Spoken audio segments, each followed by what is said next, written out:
Hi everyone, welcome back to my channel. My name is Sneha, and in today's video we will be talking about all the dark side of the NEET.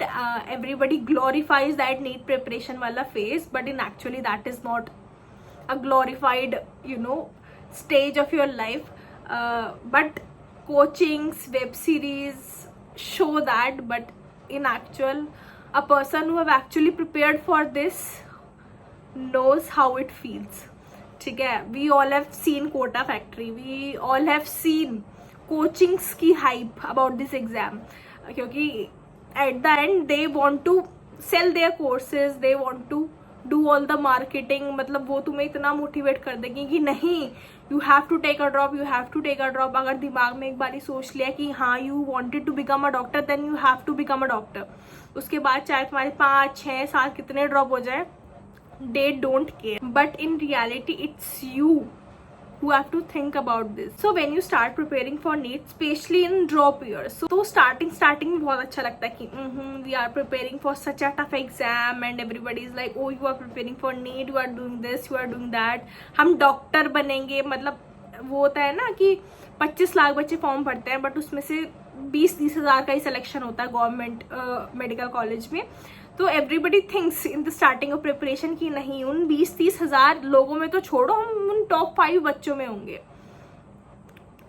You have to think a little practical. ठीक है, अगर हाँ मतलब positive mindset, positive approach is a very good thing, but you have to be a little practical in life too, क्योंकि तुम अपने दिमाग में यही चीज रख के चलते हो कि नहीं we have to clear this exam, and of course you have to right, but nobody thinks about that अकेलापन और पार्टीज में नहीं जाना, बर्थडेज नहीं मनाना और बहुत आइसोलेट होके रहना. nobody thinks about that. तभी 6 महीने बाद, 7 महीने बाद everybody leaves their preparation. So if you are seeing that positive approach, please don't forget to see that dark side of NEET too, and always be ready with your plan B.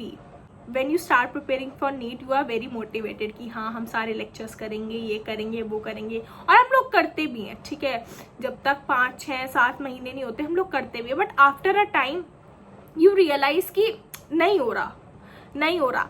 तो वो जो 5-6 महीने का time होता है, there जहाँ पे वो बच्चा वो खड़ा रहेगा ना कि नहीं we have to do it, वो कर लेगा.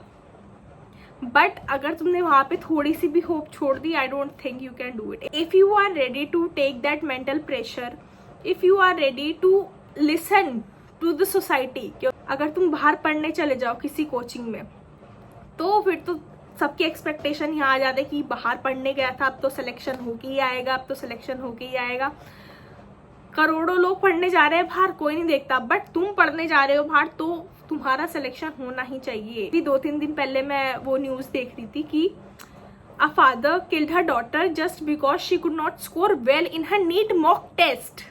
या NEET mock test, not even the actual NEET paper. और अगर वो नीट का पेपर होता भी, does it cost more than a life. That girl has just entered into a class 11th. उसने शायद मुझे लगता है पहला या दूसरा ही मॉक टेस्ट दिया होगा, एंड उसके 10th में 92% आए थे. 92% कोई भी बच्चा स्कोर नहीं कर सकता. Doesn't mean that she is dumb or something. Her father was a principal. So the point is, Indian parents just want कि वो 4 लोगों में बैठ के बोल सके कि हाँ हमारा बेटा डॉक्टर है, हमारी बेटी डॉक्टर है. बहुत अच्छा. अगर तुमने नहीं किया तो वो सब चीज बेकार है. I think having supportive parents in this generation is also a very big thing.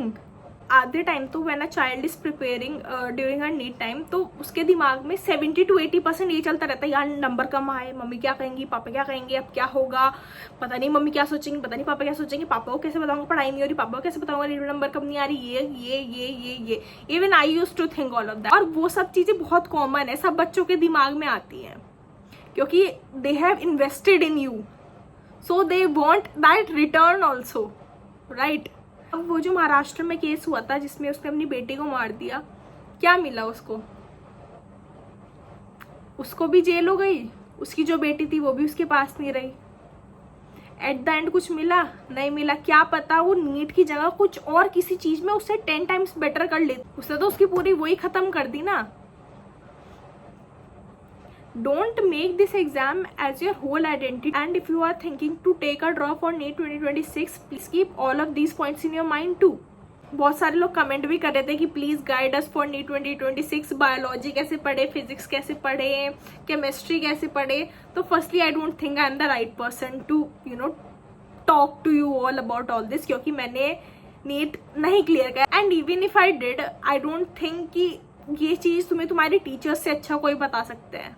मुझे नहीं लगता कोई भी रैंडम ऐसे वो होता है ना भैया दीदी वो कुछ भी, तो सब लोगों का बहुत अलग अलग तरीका होता है पढ़ने के लिए. किसी के लिए कुछ वर्क करता है, किसी के लिए कुछ वर्क करता है. So you have to explore. ठीक है, तुम खुद देखो कि तुम्हारे लिए क्या वर्क कर रहा है. तुम किसी की भी वीडियो उठा के मत देखो कि हाँ हमें बायोलॉजी ऐसे पढ़नी है, हाँ हमें केमिस्ट्री ऐसे देखो, बट उसको अपने ऊपर वो मत करो कि नहीं हमें तो यही करना है. क्या पता वो चीज़ उसके लिए वर्क करी हो पर तुम्हारे लिए नहीं वर्क की हो. मैंने खुद अपनी नीट के टाइम पे बहुत सारी वीडियोस देखी थी, मैंने देखी बट मेरे लिए नहीं वर्क की, मैंने छोड़ दी. बहुत सारी चीज़ें देखी थी जो मेरे लिए वर्क भी करी. तो ज़रूरी नहीं है जो चीज़ उन लोगों के लिए वर्क करे वो तुम्हारे लिए भी वर्क करे. कोई कोई लोग ऐसे होते हैं वो 12-12 घंटे पढ़ते हैं एंड उन लोगों को आदत होती है पढ़ने की, वो कर लेते हैं. तुम उन लोगों को देखते हो कि वो 12 घंटे पढ़ रहे, तुमसे पढ़ा नहीं जाता, तुम लोग डिमोटिवेटेड हो जाते हो. फिर अगले दिन से तुम लोग पढ़ते ही नहीं. तुम्हारी कैपेबिलिटी है नहीं ना 12 घंटे पढ़ने की. तुमसे 8 घंटे पढ़ाना चाह रहा है, तुम 8 घंटे तुम रोज पढ़ो. तुम डिमोटिवेट मत हो, क्योंकि it's a very long journey. 1 साल कम नहीं होता. और कभी कभी कुछ अजीब थॉट्स आएंगे. यस्टरडे अ गर्ल मेल्ड मी, मैं यहाँ कहीं मेल लगा एंड शी इज लाइक मुझे आपसे बात करनी है, मुझे आपसे गाइडेंस चाहिए, कुछ ऐसे ऐसे करके उसके 3-4 मेल आए. तो अगर मैं बात भी कर लूंगी तो मैं कितने दिन, 2 दिन बात करूंगी, 3 दिन बात करूंगी, उसके बाद you have to guide yourself खुद ही. एक फेज ऑफ लाइफ है, उसके बाद पता नहीं कितने ऐसे फेजेस और आएंगे तुम्हारी लाइफ में. ये फेज तुमको नीट क्लियर करना नहीं सिखा रहा है, ये फेज तुमको सिखा रहा है कि तुम्हें पेशेंस कैसे रखना है लाइफ में. And one more thing, if you guys ask कि ड्रॉप ईयर में सिलेक्शन नहीं हुआ तो ड्रॉप ईयर वेस्ट हो गया, ये हो गया वो हो गया. फॉर मी आई वुड से कि ड्रॉप ईयर में अगर मैंने सबसे ज़्यादा कुछ सीखा है तो दैट इज पेशेंस. और अगर तुमको जो चीज़ जिस टाइम पे तुम्हारे किस्मत में लिखी है ना मिलनी, तुम्हें तभी मिलेगी. तुम उससे पहले कुछ भी कर लो नहीं हो पाएगा. जब मैं 12th में थी आई यूज्ड टू थिंक कि अगर यार मेरा नीट में क्लियर नहीं हुआ ना तो मेरी तो जिंदगी बर्बाद हो जाएगी, ये हो जाएगा वो हो जाएगा. जब मैं कोटा गई तो मैं सोचती थी कि यार लोग सोचेंगे कि कोटा भी गई है पढ़ने. मैंने बहुत लिमिटेड लोगों को बता रखा था कि मैं कोटा एक्चुअली पढ़ने गई हूँ, सिर्फ मेरे 3-4 दोस्त को छोड़ के. मम्मी पापा से तो मैंने इतना मना कि किसी भी रिश्तेदार को मत बताना कि मैं कोटा पढ़ने गई हुई हूँ, क्योंकि वो बिना मतलब एक प्रेशर बनता है कि अब वो पूछते हैं कि कोटा गई थी पढ़ने तब भी नहीं हुआ, ये भी नहीं हुआ, वो भी नहीं हुआ. जो चीज़ मैंने सीखी है इन अपने 2 ड्रॉप ईयर्स में is acceptance and patience. Acceptance कि you have to accept that this is life. जो चीज़ तुमको मिलनी है वो तुमको मिलेगी, जो तुम्हें नहीं मिलनी वो तुमको नहीं मिलेगी. क्या पता तुम्हारी मेहनत में कमी हो या फिर तुम्हारे से ज़्यादा किसी और को चीज़ की ज़रूरत हो, you don't know.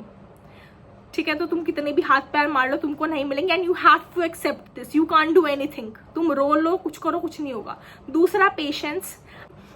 I am very practical in my life. Okay, I use to think कि 24 तक मुझे अपनी लाइफ में ये करना है, 26 तक मुझे अपनी लाइफ में ये करना है, 28 तक मुझे अपनी लाइफ में ये करना है. तो जब मैं 12th में थी तो मैं सोचती अगर मेरा इस बार कि अगर मेरा 12th में सिलेक्शन नहीं हुआ तो मैं तो लूंगी ही नहीं ड्रॉप, क्योंकि मेरे साल बर्बाद होगा, फिर उसके बाद मेरी पूरी लाइफ ही डिसबैलेंस हो जाएगी. But you can't plan your life, life will plan you कि तुम किस हिसाब से चलोगे. तो I would say don't take so much pressure. Life is already written for you. जो होगा देखा जाएगा. The only thing you can do is do your hard work. मेहनत करो, सब कुछ करो एंड या सब कुछ हो जाएगा. तो कल पता नहीं वो लड़की थी लड़का था कौन था मुझे नहीं पता, तो जिसका भी मेल आया आई थॉट कि I should make this video.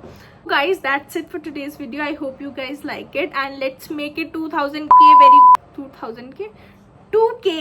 2000 subscriber very very very soon. और I will meet you guys next time. तब तक टाटा.